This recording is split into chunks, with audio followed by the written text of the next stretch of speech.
TD Ryan Unleashed is brought to you by Scott Zyman, your State Farm insurance agent. Scott can help you save money bundling your home and auto insurance. Call 815-748-3101 or stop by at 2587 Sycamore Road, Suite D in DeKalb. Like a good neighbor, Scott Zyman and State Farm are there. Pizza Villa, pizza, pasta, sandwiches, and more at 824 West Lincoln Highway in DeKalb. For delivery or pickup, call 815-758-8116 or go to pizzavilla.com. My Insurance Guys in Sycamore, family owned, local, reliable. My Insurance Guys cover Medicare to auto and everything in between. Call us in Sycamore at 815-899-0950. My Insurance Guy, business, auto, home, life, and health at myinsuranceguy.com. And Eldercare Services of DeKalb County, safe, secure, and supported, helping you stay at home where you want to be. Call 815-758-6550 or stop in at 1701 East Lincoln Highway in DeKalb or on the web at ecsdekalb.org. And welcome into TD Ryan Unleashed News Podcast number 15. Honored and privileged to have with us the hardest working man in retirement. It's Brad Hoey. Brad, how you doing, my friend? I'm doing good. I'm a little out of breath but it was a short walk over here. We were at the Egyptian, and just come over here to this studio was a short walk. But thanks for having me. Now, a little over 100 days at the office of City Clerk. You were kind enough to come and talk to us when you first were. I'm sorry. And of course, Dan Lynch, the oak tree of the news broadcast. Dan, how you doing, my friend? I could use a drink, but other than that, I'm good. You say that in the morning when we used to work together. But it's great that you took this gig, and we were trying to remember who ran against you. Do you remember who ran against you with the DeKalb County Clerk? Because we were talking about the... Well, it was Lynn Facekas. Oh, it was Lynn Facekas. And Steve Capitan. Okay. We were all writing candidates. Okay, very good. So 100 days in office, a little over. How has it been? It's been great. I mean, I can't... it's allowed me an opportunity. I already had a chance I knew a lot of folks at City Hall, obviously, with my role with the Enhancement Commission and serving as one of the liaisons to different municipalities in my role previously at NIU. I knew a lot of the folks in City Hall beyond the leadership roles. And so this opportunity, now that I am an elected official, it's given me a chance to get to know some of the folks that do hard work for the city, that are very committed to their jobs and really enjoy their role. And you sit on the meetings here. An article in the Chronicle says you sit in the meeting, even the special meetings too. So you're privy to what's going on there. Well, as you would hope so, as a city clerk. Yes, so I've been to all the meetings. The only meeting that I had to leave early was the first one when I was sworn in. I had a conference that I had to attend, so I had to make my way over. I was there for half the meeting, then I had to go over to Peoria, and I said this in jest. I hope people understood it in jest, but I said, in true city clerk fashion, I have to leave the meeting. That got a little bit... I would have gotten that. That's a good one. Well, we want to talk to you some more about that, too. But, I want to ask you about the training, too, because, again, that was so Shasha Cohen, your predecessor, said that the city did not deny him training opportunities. And I see your quote here is saying that you will take the training opportunities as it comes along, as it is needed, right? Exactly. So, I've already... done registrar training, so I am an official deputy registrar with the DeKalb County, which means that... So when Dan runs for mayor next time, what happens? So he can come to talk to you? Well, he can come to talk to me, or he can come to talk to any Ruth, Scott, or anybody that's associated with the county, if they decide to run for really any position within the county. But the deputy registrar also can register people to vote. Okay. So I think that's the important component, and again, city clerks, deputy city clerks have that opportunity, and so I went through that training a few weeks back. Obviously, as somebody who is also on a commission every year, I have to get my Open Meetings Act training renewed, and also FOIA training. I think I told you before, I was a FOIA officer for a number of years at NIU, so I know that training and those responsibilities rather intimately. But it's always good to get a refresher because there are new situations and ordinance and statutes that come up. So that's why you are required, if you are in any kind of official capacity, to go through that training every year. That's great. Well, very good answer. Appreciate it. We're going to talk to you some more about that. But Dan, you got some news. What are we talking about here? DeKalb city leaders rejected a $30 million solar farm and data center project, which was planned for the west side of Peace between Greenwood Acres Drive. And I think the other road was Challenger Drive. The council voted 5-2. No.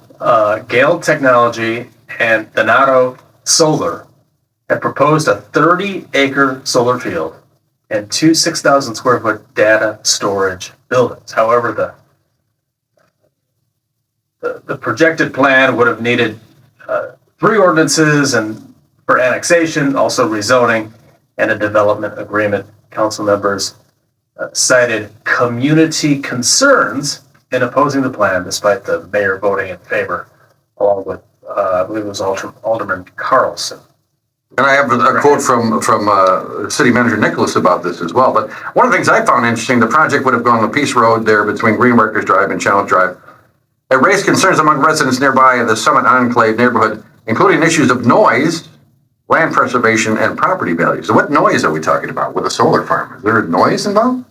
Brad, what do you know about this? And again, I have a question for you guys at the too. meeting. So I heard from both the concerned citizens, and several approached the council and made very articulate arguments on why they were not in favor. There were representatives from the company that were there as well, and addressed some of those concerns, in particular the property values. In fact, they listed some of the other projects that they had elsewhere in the state, I think, and showed that in Champaign-Urbana, and the company is based in Champaign-Urbana, that property values near that site, and the site is operational, had actually gone up over the last 3 years. Okay. So, but there was other concerns. The noise, again, they didn't really, the company didn't really address that. I know that some folks on council and the mayor addressed the noise. So obviously, I think that those folks in the neighborhood really, made their presence known, not only at city council, but also at the plan commission. And I was going to say the planning and zoning commission, now they voted against this, right, Brad? I mean, unanimously. Correct. Okay. So that I find very interesting, but then Bill Nicholas quoted later on, Nicholas says he hopes for something better to develop for the future. Once again, it's a waiting game. He said, tonight, one point of view prevailed over another point of view. It could be the opposite at a future meeting. I think we dealt with a difficult topic with generally lots of respect and integrity. Well, I respect that a lot, but is this the squeaky wheel getting the oil? Were they the only people that are speaking up, or? Well, there was folks that actually lived there. There was a gentleman that has property there, but was from another community who spoke up.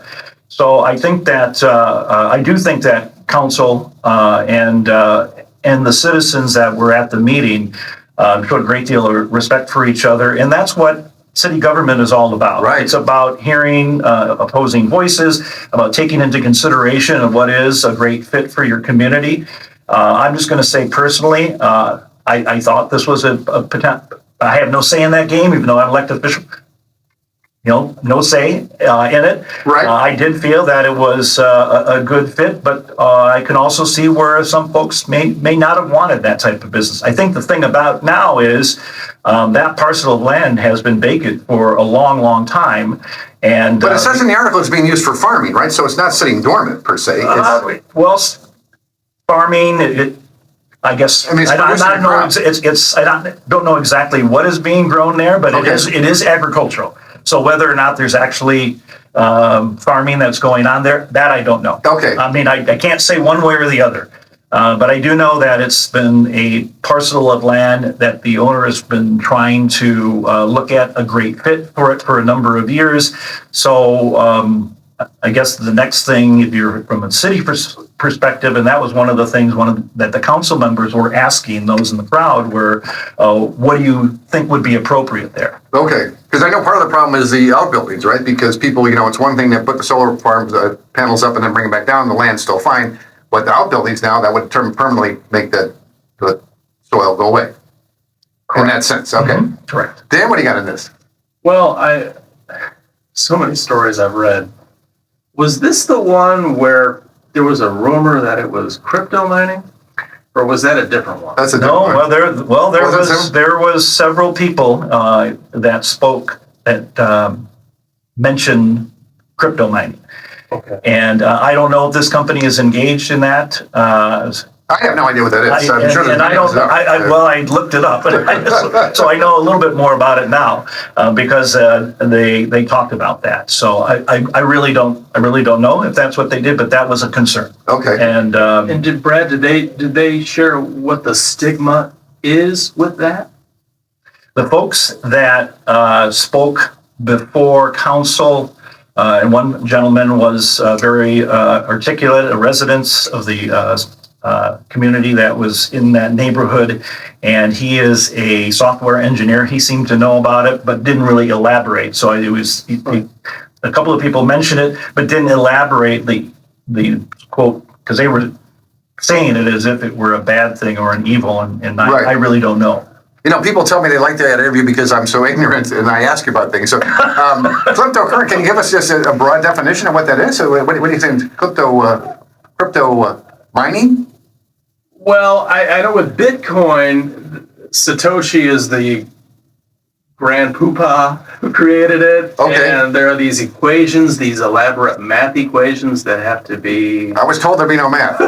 solved That's why we're in this business, right? in order to mine Bitcoin. There's only going to be 21 million made.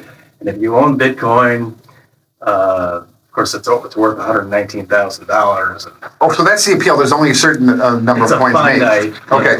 So this is how stupid I am, TD. I own a sliver of Bitcoin, but I don't even understand it, really. I'm just diversifying. Just want to make sure. He's a bandwagon jumper. Yeah. He's got his ass covered on that. All right, very good. And then I noticed Alderman Cesada is recommending that they come back and try again. He said to try again and make sure you talk to the residents ahead of time. So will they try again, do you think, Brad? Try, like you said, find out what people want there. Again, if somebody is interested, a business is very interested in coming into our community, I think that if they're that serious about it, they'll look at maybe what the concerns are and give it another shot, maybe at another location. I don't know. I did think that, I thought that was great that Alderman Zazada instead of just turning him away, right? that up. Yeah. I mean, obviously, she was one of the no votes. She had some great concerns with it, but she did say, we appreciate that you wanting to, have a business or industry in the city of DeKalb, and if you would reconsider and make a proposal that might address some of the concerns of the residents and the council, then they left the door open. I think the leadership of the city has the door open as well. It'll be up to the company. That's great to hear. All right, Dan, what else you got, my friend? A fire broke out at an apartment building on Saturday morning. This was just after 10 in DeKalb. Authorities say a faulty ceiling exhaust fan ignited a bathroom fire at a 4-story apartment building. This caught my ear because I think I have one of these faulty bathroom exhaust fans in one of my bathrooms at home. So there was no neglect here, right? It was just well, that was the cause. Roughly $5,000 in damage. Nobody was hurt. They evacuated the building that everyone could come back, except for there was one dwelling where the person had to get into an apartment. Yeah. Well, Brad, we have so many wonderful nonprofits, and I remember the last fire we had here in DeKalb, how quickly people came and supported those people. Absolutely. And boy, you must have read my mind, because I think I've told you I'm on the board for the Family Service Agency of DeKalb County, and we're one of the lead agencies that responds to those folks who are in need, who might be displaced in DeKalb County. So we have had a number of these situations, fires where folks have been displaced, whether for a short period of time or an extended period of time. And along with the city of DeKalb or city of Sycamore, because we had a fire a few years ago that was very serious. Yes. And required some long-term stays. It's great to have agencies that are prepared and ready to respond when an emergency like this happens. And I've been a part of Family Service Agency for a number of years. We have tremendous team and leadership there and a great staff. And we get great support from folks throughout the county who provide financial support to sustain that group. I can't say enough about it. They just won a national award recently. They did a little video. It was really about that response to some of the fires that we've had over the last few years, and I actually did the voiceover for that little video. Wow. So still keeping me in the business. But again, we are. But that's so important for other communities to learn, right? We're very fortunate, not just here in DeKalb, but in all of DeKalb County, to have an agency like FSA and others to be able to provide this response to our citizens when they are most in need. I want to give a shout out to Elder Care Services, one of the sponsors of this program, and the wonderful work that they do as well. Great one. Yep. Dan, what do you got? If you have a debit card, please listen. A Sycamore man is charged with using someone else's debit card. Now, according to arrest documents, a Culver's employee told police that he lost his wallet in the Culver's lot when he was taking out the trash. The victim began to notice charges to his debit card, someone purchasing cigarettes, energy drinks, and at a gas station in Sycamore. Police viewed the surveillance and observed a male making the illicit purchases. 51-year-old William Bowden of Sycamore is now charged with unlawful use of a credit card, which I just lost a debit card last week. All right. Well, his first night in jail, when they serve him the food, they're going to say, "Welcome to Delicious." There, what do you? But I find it. Where's the snare drum when I need it? So here's a story, and again, I immediately said to Dave, remember when we were young, you're going to sue somebody, you're going to sue this person. DeKalb mom files lawsuit against DeKalb District 428 over missing kindergarten controversy. We remember this was the beginning of last school year when this happened. Right. Yep. Yeah, it was a year ago. Yeah. And I'm not for suing people too, but I don't know what else this family could do in this situation. I know you're limited what you can say about this, but it's really just tough. You were saying, according to the article, that the attendance taking machine was broken that day, the first day of school. Yeah. And so this boy got kind of misplaced there. According to the superintendent, whose name escapes me now. Lovely lady. Minerva Garcia Sanchez. There it is. Thank you, Brad. Brad's a lot younger than me. We have Brad here. I know. There's this module that takes attendance. It was a first day of school. Right. It wasn't working that day. There was an issue with it. The child was in school all day, but nobody knew it. It wasn't recorded, so they told the parent, "Oh, so-and-so, he hasn't been in school all day, according to our data." Right. So that really frightened the mother. Yeah. I mean, it was just a wild story, because my understanding was that the father had put in a GPS on the child's backpack, and so they were able to find the child on the bus. AirTag, yeah. Yeah. And so, the police started tracking it and found it. And I think many people, and this mother included, were just disappointed on how the school board reacted, how the school administration reacted to it. A lot of excuses. The first day we're trying out a new system, but rather than taking the full brunt of the responsibility and assuring that this lady and everyone else said it'll never happen again. So. Yeah, first day of school, they slipped on a banana peel on the first day of school. I mean, I was surprised that there was a module to take attendance. You can't do that the old-fashioned way. I didn't even know there was such a thing. And I think that's where the family is coming from, is that, yes, they're taking steps. I believe the State Board of Education chimed in and had some things where they needed to do these remedial steps. But I think the thing that they were most disappointed in, from the perspective of the family, is that there was no personal accountability through some of the staff from the leadership on down to the folks that are at the principal, and a number of people that held those leadership roles with the school are no longer in those roles. Yeah. But I think you really nailed it there, Brad. They just wanted accountability, and people, say, "I made a mistake. We want to make sure we're taking this step to make sure it won't happen again." And again, what we don't know is how much accountability. We know that they're not there, so that's Who knows why they're not there? Could it be because of the assistant? Could have been something else. But the fact of the matter is they're no longer in those roles.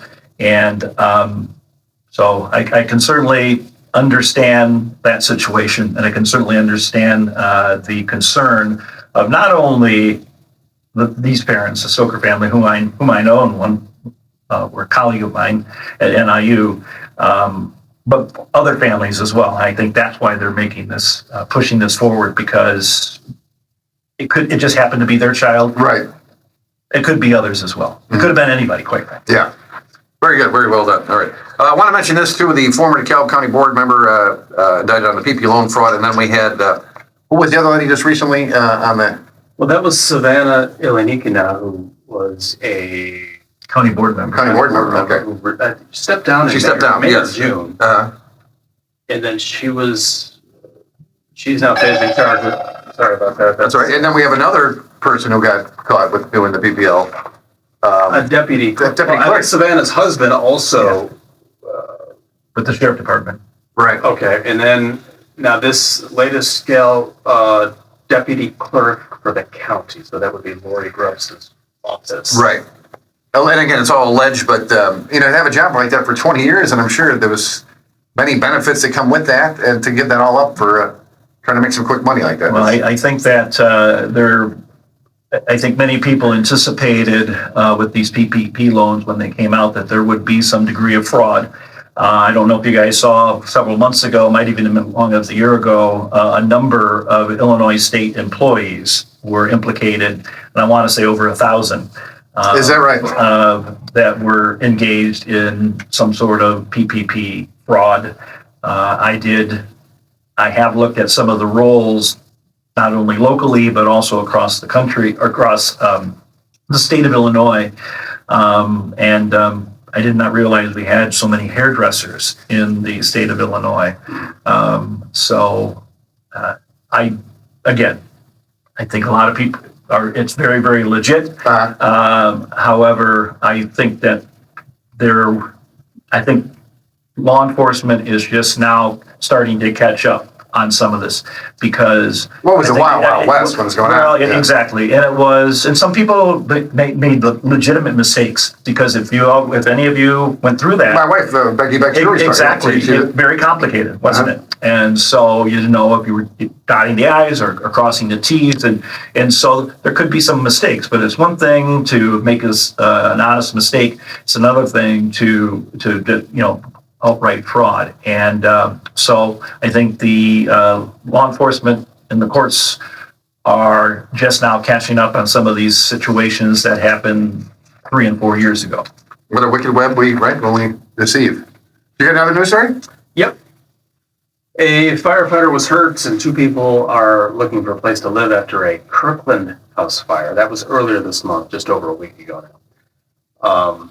Around dinner time, crews were called to the 500 block of North Street. Authorities say one firefighter was taken to the hospital with a shoulder injury from the Kirkland agency. A resident called authorities at around 6:30 about a gazebo on fire that spread to the deck in the rear of the home. The 2 residents were not hurt. The Red Cross was contacted to assist them. Very good. The home is a total loss. Always impresses me when all these different fire departments come together for a fire and outline area like that. Mm-hmm. Yeah, that's great to see that. So I've been holding on to this, Brad, for I think a couple of months. Got a picture of your mug here. The Community Voices, but it was a fascinating thing. I didn't know about it. The FAM, short for Familiarity Tours. Yeah. FAM tours allow a group of visitors to explore a regional destination and attractions, events, and venues within. The IPW group visiting DeKalb County this Friday, comprised of 40 traveling tourist writers, journalists, planners, and social media influencers for more than a dozen countries across the globe. The group will spend time at the Blooming Gardens of Sycamore, Elwood House Museum. I like how you finished up at Whiskey Acres. It's a great place to finish. But this is exciting. This is what we're talking about international tourism here. Yeah, right? this was great. So it was the IPW. Chicago hosted 2 big international tourism conferences within weeks of each other. In Chicago, IPW was one of them, and then a few weeks later was Destinations International, which 2 of my colleagues from the DeKalb County Convention and Visitors Bureau, Courtney Strohacker, our executive director and our marketing director, Catherine McLaughlin, attended. And but what a great opportunity that was to welcome these international journalists, social media bloggers, influencers, yes. To showcase DeKalb County. Now, we were among their destinations. I mean, it was a day trip, so they started their trip. They went to Rockford. They were at Anderson, Japanese Gardens there. Okay. There was two groups. One group came in on a Friday. Another much smaller group came in at the end of their multi-state trip. Along the Mississippi River. They were in Wisconsin, Minnesota, parts of Iowa, and then Illinois, and we were on the way home, so they stopped there too. But a great opportunity to showcase what we have here. And again, they were here a short period of time. Right. So we went to 3 destinations in about 2.5 or 3 hours. But Joel and his team over at Bloomin' Gardens did a wonderful job at hosts. Then the folks at the DeKalb Park District and the Elwood House Museum. Then he got them liquored up. Terrific. And then they went to Whiskey Acres and learned a little bit about whiskey and sampled whiskey. And there was a big event there as well. So what a whirlwind day. And these folks, we've already gotten a lot of feedback from some of these folks. I befriended a gentleman on Sunday from Italy, my buddy Marco now, and he travels 255 days out of the year. Maybe even more, like 285 days. So that's the kind of person you want saying nice things about your community. And he says, I will be back. And so don't make any Marco Polo jokes. So we're ready for them to come back. But we just talked. I talked about it's been a busy week, but our team was just last night did our annual presentation to the DeKalb County Board to talk about what we do and how we're investing their money that they give us to try to bring in economic dollars and travel and tourism dollars here to our community. And this is one of the ways that we're able to do that. And it's because we're a destination marketing organization, one of 39 in the state of Illinois that are certified.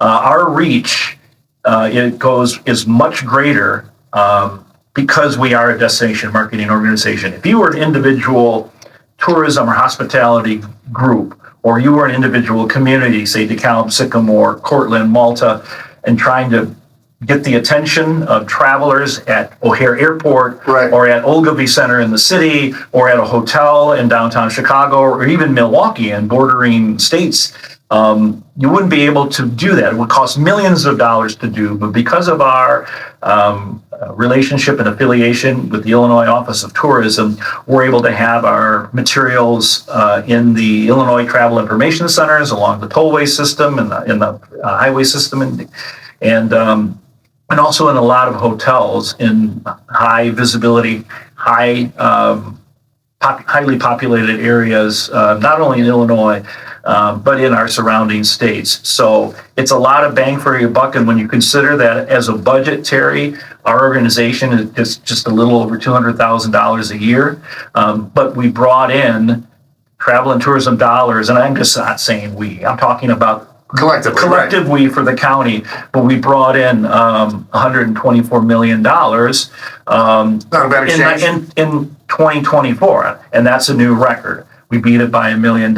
So our goal is to try to keep that going year after year. And we're seeing those travel numbers start to climb, obviously after the big hit with COVID. And, probably no industry was hit with any more force than the travel and tourism and hospitality industry in COVID. So it's it's not quite all the way back, but it's making significant back. And we're going to have more rooms here in DeKalb, which is good to know. That's an exciting development as well. Obviously, the EO5 group has ownership in the hotels along South Annie Glidden Road in the Home 2 and Hampton Inn. They've been great partners with the CVB and with DCEDC, DeKalb County Economic Development Corporation, along with the city of DeKalb, and county government.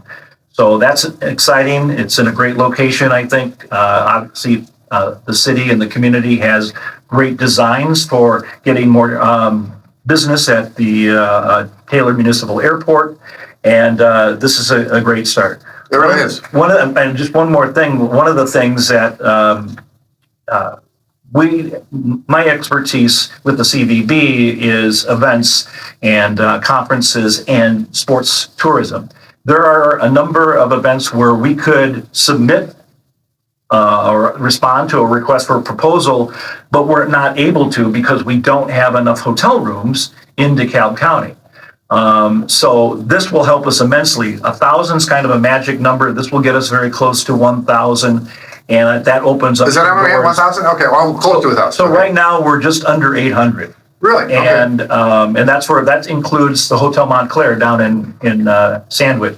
So there's only 3 communities that have hotel spaces, and that is Sycamore, DeKalb, and Montclair. Big hotel. Now we have bed and breakfasts. Of course, we've got the wonderful Genoa Guest House in Genoa, the Gerler House here in DeKalb. So there's some wonderful places like that.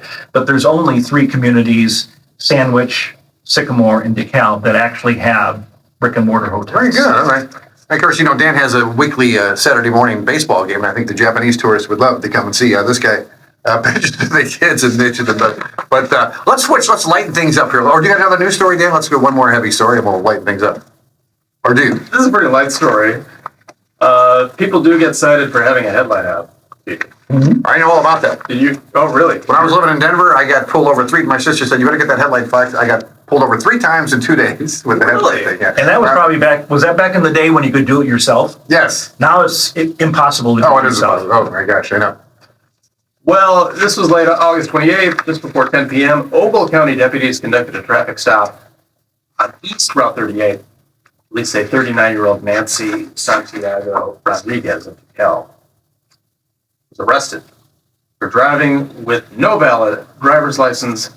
She was also cited for improper lighting, 1 headlight, and operating without insurance. She was taken to the county jail and released with a notice to appear. See, I didn't think they would pull you over exclusively. Oh, yeah. For a I was going to say, if you want to get pulled over, just drive around with 1 headlight. Because it's so obvious, that's so, and while I had the brights on, the officer pulled me up. He goes, you have your bright lights on? I go, yeah, the other 1 light's out. So I thought I put the, just a little less illegal than driving with 1 light. so there you have it. We're recording this on 9/11, and a picture that moves me here is the DeKalb 9/11 memorial with the fire station and all the firemen saluting, and just such an emotional day. And of course, Dan and I were talking about the Charlie Kirk situation that happened the day before yesterday, and just really sad. But you remember how after 9/11, how America came together and people would let people in parking spaces, and we waved to each other, and we had flags on our car. That only seemed to last a couple of months, really. Can we get that back, do you think, Greg? Well, it's kind of ironic that you bring that up. We are acknowledging that fateful day. It's hard to believe that it was, 24 years ago now, approaching 25 years. I think we all remember it very, very vividly. But one thing that we were talking off air before we started the podcast, but before I came here over to the studio, I was at a meeting to discuss the America 250 DeKalb initiative, and that is a celebration that's going nationwide, America 250 celebration, to recognize the 250th anniversary of the Declaration of Independence. And this was kind of a kickoff event. We were very intentional about scheduling it on 9/11, because you're right. I think that unfortunately, it took a tragedy to really bring us together, and those things kind of happen. And here we're on the heels of a tragedy that seems to be really splitting us apart again. But I think what we need to do as a community and as a country and as a state is to really look at the ties that bind. And our forefathers who obviously composed and signed the Declaration of Independence. We're not a country of soloists. We're a concert, and that's how we threw off the throes of tyranny to become one nation, indivisible, and one nation under God. And this is what we want to celebrate. So it's not just about specific events here in our community, but celebrate those things that do bring us together, that do bring us stronger, that make us unique, and but also celebrate our togetherness. And so we're very much looking forward to that. We have already some things planned with the public art initiative that has been ongoing for a number of years. But this year we kind of kicked off that celebration by with our request to have people submit artwork for the painted plug and utility boxes that celebrated patriotism. And that's not necessarily wrapping yourself in the flag, but it's about celebrating what makes our country and what makes our community great. And I think some of the painted plugs and even some of the utility boxes that were just deployed here a couple of weeks ago do celebrate that. And we're going to continue that initiative through next year. And then most recently, we're working to get a new mural on that where the old Lincoln Highway mural was at on the corner of East Lincoln Highway and 7. Yes, and that was, there's some great monuments there to the Lincoln Highway, but talk about not only a historic road, it's called the Father Road. There'll be great celebration. Illinois, speaking of tourism, is celebrating the 100th anniversary in 2026 of Route 66. So a lot of investment is going to that celebration. We want to kind of piggyback that on the Father Road, which was the first transcontinental highway. And of course, the Seedling Mile, the original Seedling Mile, is in Malta. So we have a lot of history along that Father Road. And the new mural that we will hopefully be putting up in the spring of next year will be very reflective of that. And I'm excited because our goal is to use that entire wall that's facing east as the canvas. And kudos to the owner of the building that's allowing us to use that as a canvas. That'll be exciting to watch. Yeah. Dan, let me ask you a tough question. Now, you have 6 kids, all ranging from infant to 16, I believe it is.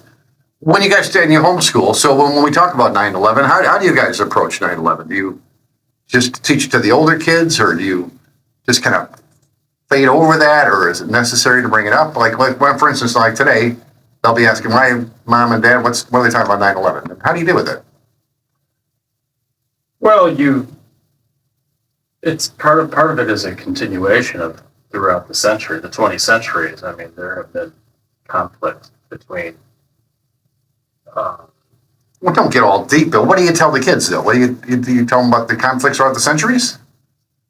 Well, just that there are people who have different worldviews, and they've been fighting here and there, and this was just a continuation of that. Part of that was U.S.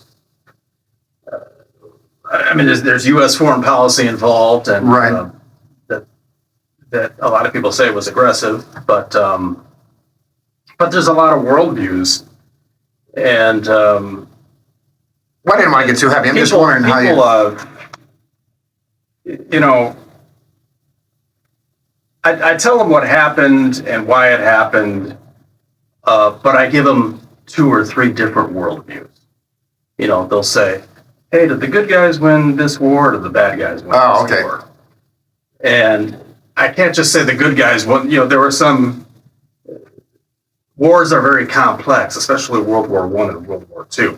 I think World War II was the only war where we were all united, generally. Every other war was unpopular. Sorry about that. Every other war was unpopular in this country. So it's very delicate. Archduke Ferdinand. I always remember that from school. Yeah, a very complex war. Yeah, and then that was the end of the monarchies and the start of communism. World War I. World War II was kind of the spread of communism. Yeah, it was a spark plug to that, and again, the speaking of World War I and World War II, the United States were reluctant to enter into both of them, particularly World War I, and we were trying to say we were isolationists. And because I don't think we wanted to have the notoriety of being, and the word superpower didn't exist back then, but wanted to have the notoriety to be a world power, but didn't want to, I think, take on a lot of the responsibilities. And I think that changed after World War One, but we were still a little reluctant to get into World War II, even with everything that was going on in Europe. And it actually took an attack by the Japanese to bring all forces to bear. Yeah. And so we don't have time to get into the whole World War II. Yeah, we're going down history. But I want to speak of good guys. So these are the good guys. Hy-Vee offers throws support behind historic Sycamore Theater after reported vandalism. How great is that to see that they step? You know about that, Brent? That's great. And Gus Gravara over there, who is the community outreach person. Gus has recently joined the DeKalb County Convention and Visitors Bureau Board. We're excited to have him. But he's helping us with freezing for food over there. But we appreciate Gus for that. But it's great to have a community partner that is able to provide that opportunity. And it's an unfortunate situation, but that's what makes our community so great. Is that, and I'm not, that just. Those aren't just words. I mean, I think we truly believe, and most everybody in this area, in this county, that's what we do best. That's who we are, is coming to the aid of others. We talked about it earlier here with when people are in need with the fires, and here's another situation, a different situation, but we have a local business that's helping them out. And so that's truly in character of DeKalb County, and it's great to see a large business, large corporation like Hy-Vee capturing that spirit. Yeah, and how more Americana than a small movie theater, small town movie theater. Now, I want to mention, because our wonderful friends over at Elder Care Services are having a fundraiser coming up on October 17th. Dan will be one of the highlights. It's going to be a comedy night. 6 p.m. doors open to 7 o'clock. The show starts at the Regal Center at 124.5 South California Road in Sycamore. Tickets are $50. All proceeds for the benefit of the Elder Care Services. You can call 815-758-6550 or go to stop in 1701 East Lincoln Highway in DeKalb, or at marketing@acsdekalb.org. Now, I tried a little stand-up comedy in college, and I bombed badly, and I would never do it again. To me, it's the scariest thing. You ever do it, Brent? You go all this radio and stuff you've done? Ever doing any stand-up? No. I mean, I've been a comedy of errors sometimes when I was on air up in WIFR in Rockford, but and I tried to pull it off. But no, I wouldn't say. I like to inject humor, but I'm not. There's a difference between humor and comedy, and I would not call myself a comedian. Didn't you dive in at one point, Dan? Did you try a little stand-up? No, TD, but I think. I'm just thinking, if someone asked me to do stand-up comedy, I would probably kill a couple of beers first. Oh, yes. Did you do that? Oh, yeah. I took the edge off. Okay. I took the edge way off, but still, it still didn't benefit my performance at all. But again, it was just scary, and you got to know your audience too. That was the premise of getting on the stage and then making people laugh in the audience is, in a contrived way, I respect those people. I do, immensely. Yeah, I think you definitely have to have a talent, and I think you got to be very smart as well. So if you see, many comedians are really, really bright. Why are we going to listen to Jerry Seinfeld when he talks about the world? Because I respect Jerry Seinfeld. He's a very funny guy, but he also has some good world views. He's talking about your world views. I want to bring this up here where we can paint. You have all these different places, Brad. The DeKalb Airport Hangar, Street Division Street, Market Street, the Water Division Building, Cold Storage Building. So we can see these all painted at one point. The Barb City Manor's each facade. How cool would that be? Yeah, exactly. So those are the city-owned properties. So where the city has the control of. So if we have somebody that is interested in using one of those properties, one of those buildings as a canvas, that opportunity is there. But because we're seeing some success and great embrace by the community and some downtown businesses of our public art projects, we do have some private businesses that would like to have something, a mural on their wall. So I think that's happening. A perfect example is the Lincoln Highway mural. That is a privately owned business, and they already had How about the one on Locust and by the library there? What they built the corn stalk? They painted the corn stalk on it. Yeah. And that was all their own. I mean, and so that's great. And we have had some local businesses approach us about it. Said, hey, if it's the right fit, we'd like to have something there. So that's good to know. The one thing is that the Enhancement Commission, which I've been a part of for a number of years, again, we look. These projects are funded in part by grants that we've been able to be awarded. So our most recent grant that was awarded 3 years ago was the hometown grant from T-Mobile. That was $50,000, and we're about depleted from that. But we are looking for other opportunities. Now the city does chip in, but it's really a partnership. The mayor and the city manager said that, if we're going to be able to keep these projects going, we have to bring money from outside of the city's coffers to be able to do it. So that can be through grants. It can be through some private entities. We would love some corporate entities maybe come in and support us with that, because we've got some great plans. And of course, we were talking about the America 250 initiative. We're going to be doing some really cool things associated with the art along those lines over the next year and a half. We're looking forward to that. Of course, we like to make this just like the morning show, so we do the obituaries. And this James Middleton passed away. James Middleton grew up on a farm east of Sycamore, the son of a cattle farmer. There, James learned the value of being a part of a community and the value of hard work and perseverance. Boy, I wish, I interviewed those 4-H kids all the time, and they know, the cows aren't going to feed themselves, and it's snowing and cold out, but you still got to go do it. That's great. He graduated Sycamore High School, went to Southern University, was a disc jockey in San Francisco. Mm-hmm. How cool is that? So probably, James, he never would mention, oh, by the way, I was a disc jockey in San Francisco. Also a reporter for the Boone County Journal. He got his Juris Doctor. I learned the Juris Doctor means a law degree at John Marshall Law School.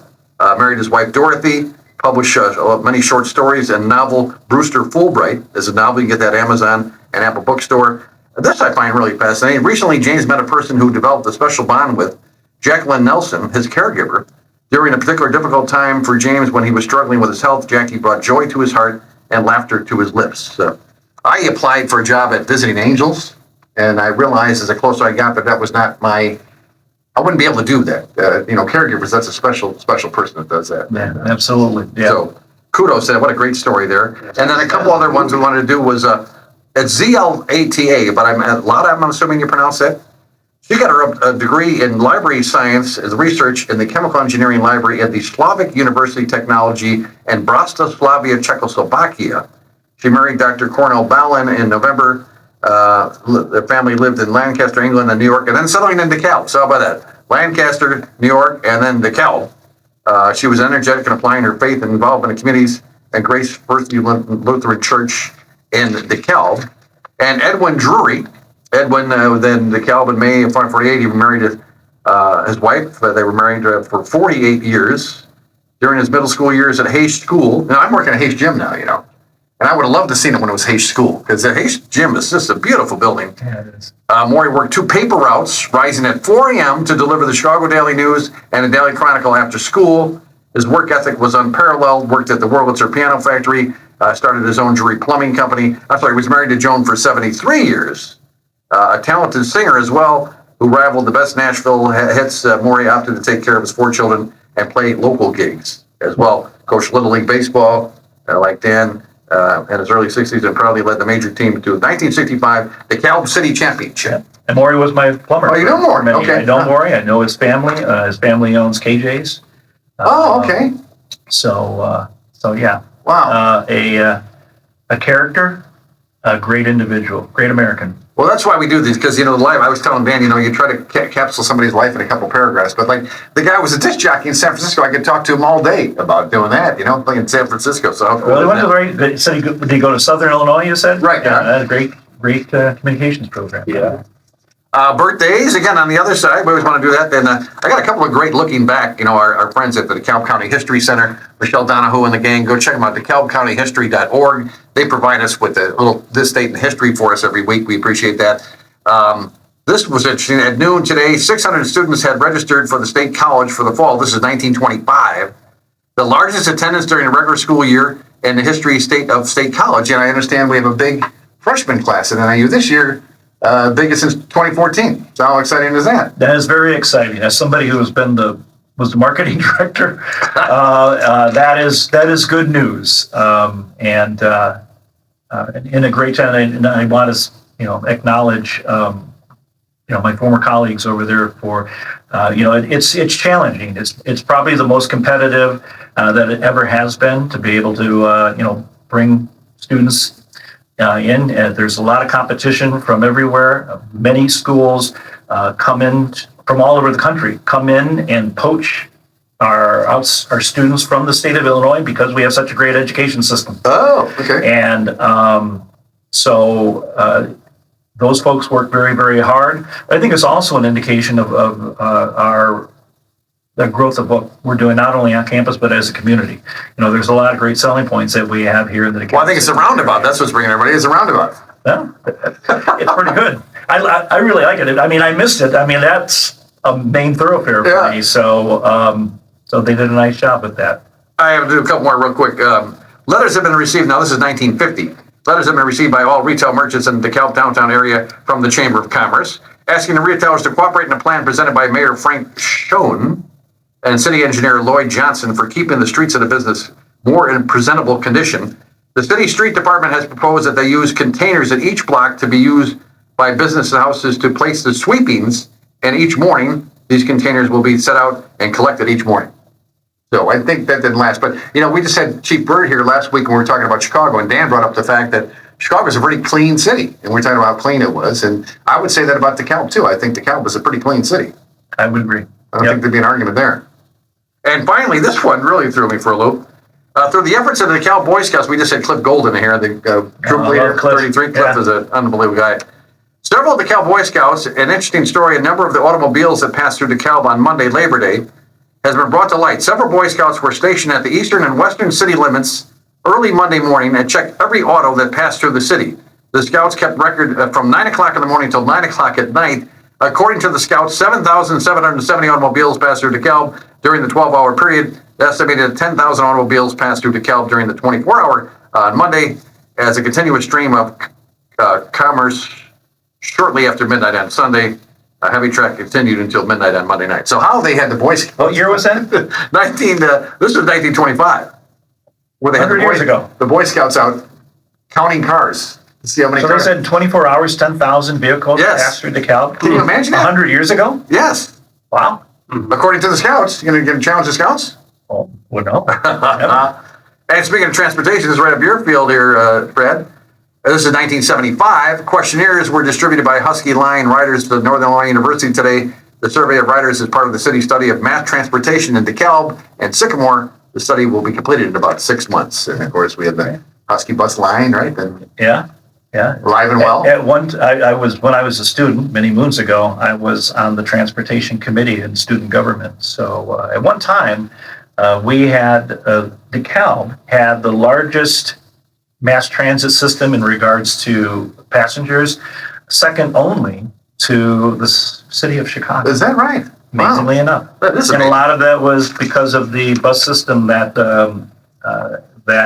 for many years the university and the student association ran. Now it's run by the city, and they do a wonderful job with that. But those that history you mentioned Michelle Donahoe. As we are recording this, Michelle is down in, I think she's in Springfield or Champaign, and she is a part of that Illinois America 250 coalition. So she's a very integral part, and so she's cool. working on, along with myself and my colleagues with the Convention and Visitors Bureau, on the county-wide celebration of America 250. All right, very good. And Dan, you're gonna get us a news quiz question here in a moment, if you would, please, sir. I want to acknowledge some birthdays locally here. George Estrada will have his birthday on the 13th.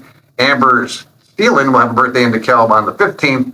Amber Ellers of Sycamore will have a birthday on the 16th. And Nora Jane Bradley will turn 6 years old in Oregon on the 20th of September. What do you got there for a news quiz, Dan?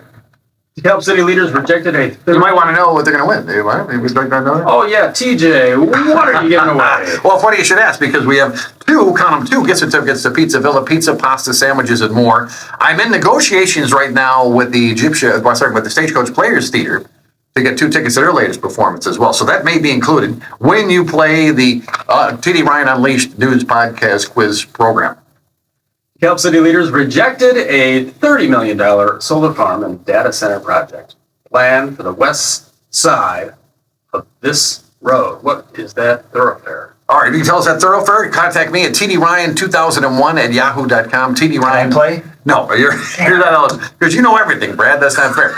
tdryan2001@yahoo.com, and we'll get you those gift certificates and hopefully get you a couple tickets to the latest performance of Stagecoach Players Theater. Well, Brad, again, you are just an amazing man. You know, I don't know if you feel weird that I would point out the fact that you're not being paid as city clerk, and you know, you're an exception to the rule. I hope whoever follows you can keep that going. But I just love your attitude. You have a little cubicle now at City Hall, right? And you said you're on call, basically, right? I do, and in recent weeks I've been there quite a bit. I think last week I was there 4 times. And again, it's I'm very, very proud that the community and our voters, you know, supported my campaign, and as I said before, I'm going to do that role to the best of my ability, and I am ready if that role changes and the council and the mayor want to see that go into additional responsibilities or the responsibilities that I once had. I'm ran on those principles, and I'm prepared to take them on. Well, you're a man of your word. You know, you told us about 100 days ago when you came here and when you first got the gig and said you would come back and let us know how it's going. So we really appreciate that. And again, I know I speak for the community that we are so grateful for all that you've done for DeKalb County, Mr. Brad Hoey. Thank you. And the feeling is mutual. This is great. I'm happy. You can have me on anytime, TD. I will. And Dan as well. You're our most frequent guest so far. I want you to know that here. Okay. The Speaking Podcast 50. Dan, thank you so much for gathering the news. We appreciate that, my brother. Thank you, gentlemen. All right, and that's News Podcast number 15, TD Ryan Unleashed. TD Ryan Unleashed is brought to you by Scott Zyman, your State Farm insurance agent. Scott can help you save money bundling your home and auto insurance. Call 815-748-3101 or stop by at 2587 Sycamore Road, Suite D in DeKalb. Like a good neighbor, Scott Zyman and State Farm are there. Pizza Villa, pizza, pasta, sandwiches, and more at 824 West Lincoln Highway in DeKalb. For delivery or pickup, call 815-758-8116 or go to pizzavilla.com. My Insurance Guys in Sycamore, family owned, local, reliable. My Insurance Guys cover Medicare to auto and everything in between. Call us in Sycamore at 815-899-0950. My Insurance Guy, business, auto, home, life, and health at myinsuranceguy.com. And Eldercare Services of DeKalb County, safe, secure, and supported, helping you stay at home where you want to be. Call 815-758-6550 or stop in at 1701 East Lincoln Highway in DeKalb or on the web at ecsdecalb.org.